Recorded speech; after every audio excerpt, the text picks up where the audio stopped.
Perbedaan penampilan Presiden Joko Widodo saat bertemu dengan Presiden Ukraina dan Presiden Rusia menjadi sorotan. Jokowi sebelumnya bertemu dengan Presiden Ukraina Volodymyr Zelensky mengenakan kemeja putih bergaya simpel. Sementara saat bertemu Presiden Rusia Vladimir Putin, Jokowi mengenakan setelan formal dengan memakai jas dan juga dasi.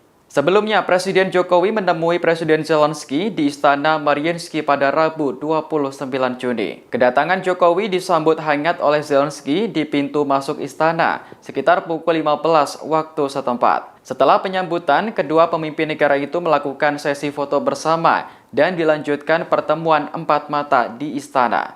Dikutip dari siaran pers Sekretariat Presiden, Jokowi menyampaikan sejumlah hal kepada Zelensky. Salah satunya mendorong agar penyelesaian konflik dengan Rusia segera dilakukan meski dirasa sulit. Menurut Jokowi, semangat perdamaian tidak boleh sampai luntur. Orang nomor satu di Indonesia itu bahkan menawarkan diri untuk menjadi pembawa pesan dari Zelensky kepada Putin. Di samping itu, Presiden Jokowi juga menyampaikan pentingnya Ukraina bagi rantai pasok pangan dunia. Menurutnya, semua usaha harus dilakukan agar Ukraina bisa kembali melakukan ekspor bahan pangan. Tak lupa, Jokowi juga mengundang Zelensky secara langsung untuk menghadiri KTT G20 di Bali pada November mendatang. Sementara itu, Presiden Jokowi mengunjungi Istana Kremlin untuk bertemu Presiden Putin pada Kamis 30 Juni. Jokowi juga disambut hangat oleh Putin dan keduanya tampak berjabat tangan. Kedua pemimpin negara itu melakukan pembicaraan secara intens membahas sejumlah isu yang kemudian disampaikan dalam konferensi pers.